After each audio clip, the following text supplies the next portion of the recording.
내가 소득이 자산이 대출을 받을 능력이 충분히 있는데도 불구하고 대출이 안 나오기 때문에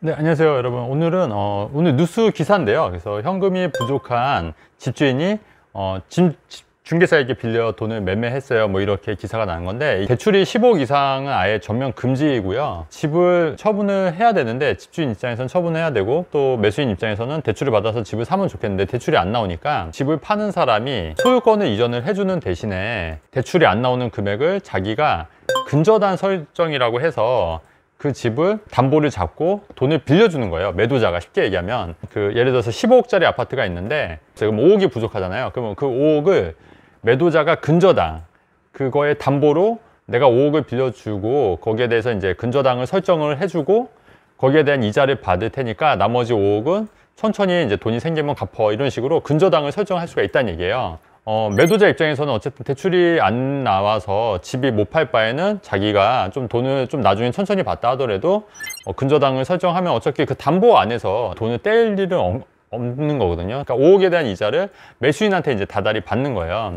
그렇게 이제 계약을 진행을 했었는데, 그게 이제 강남권의 고가 아파트뿐만 아니라 이제 중저가 아파트들도 이제 이런 식으로 이제 대출이 안 나오니까 이제 그렇게 매도인이 근저당 설정을 하거나 이렇게 한다. 혹은 공인중개사 분들이 근저당을 아예 매도를 하면서 공인중개사가 돈을 빌려주는 거예요. 집값이 10억인데 만약 3억이 부족하다, 잔금이. 그러면 이 잔금을 공인중개사가 빌려주고 거기에 대한 이제 집에 대해서 담보로 근저당을 설정하고 거기에 대한 이자를 이제 받는 거죠. 이게 사실은 대출 규제로 인해서 굉장히 불필요한 거거든요. 대출이 은행에서 나오게 되면은 금리가 은행 이자보다 쌀 이유가 없거든요. 사금융이다 보니까 굉장히 좀 비쌀 수밖에 없는 거예요. 내가 소득이 자산이 대출을 받을 능력이 충분히 있는데도 불구하고 대출이 안 나오기 때문에 사금융을 이용하다 보면은 그 이자 부담은 훨씬 더 올라가는 거기 때문에 상당히 이제 불리하고 불합리한 제도인 거예요. 정부에서는 계속 대출 규제를 하게 되면은 집값을 수요를 억제하기 위해서 이렇게 제도를 한 건데, 이 사람들이 자꾸 이제 빠져나갈 구멍을 찾거나 자꾸 이제 진화하는 거죠, 일종의.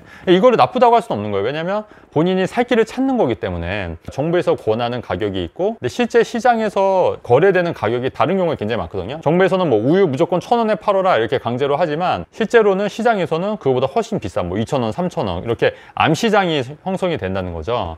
환율도 마찬가지예요. 달러를 북한 돈과 1달러에 뭐 딱 고정을 하겠다 이렇게 명시를 한다 하더라도 이거랑은 또 다르게 또 이제 후진국 같은 경우에 실제 달러 가치가 굉장히 높은 경우가 많지 않습니까? 실제 환율 그 공시보다는.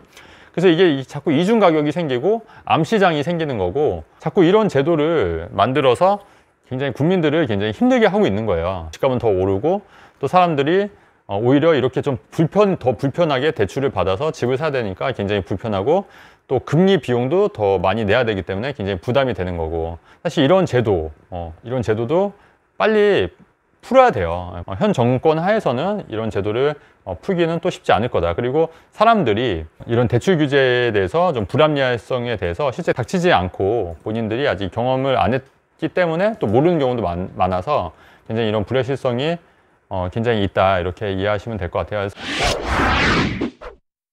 오늘은 최재형 후보께서 공약이 굉장히 신선했어요. 문재인 정부의 모든 정책 제도를 다 원점으로 재검토하겠다. 이게 정책 공약이거든요. 그러니까 그 공약 자체가 기존의 어떤 모든 규제를 재검토해서 빨리 풀 수 있는 거는 풀겠다. 이게 정책이었는데, 전 굉장히 이런 정책은 제가 여지껏 봤던 어떠한 정책 공약 중에서 가장 좋고 가장 합리적이고 굉장히 직관적인 정책 공약이지 않겠냐, 네, 이런 생각을 하게 됩니다. 그래서 빨리 이런 불합리한 규제는 빨리 풀어야 된다. 그 중에 하나가 이제 대출 규제고, 지금 대출 규제로 인해서 국민들이 굉장히 고통을 받고 있다. 네, 이런 내용을 해서 영상을 찍었습니다, 여러분. 네, 내용이 좋으면 좋아요, 구독하기 누르면 좋겠습니다, 여러분. 감사합니다.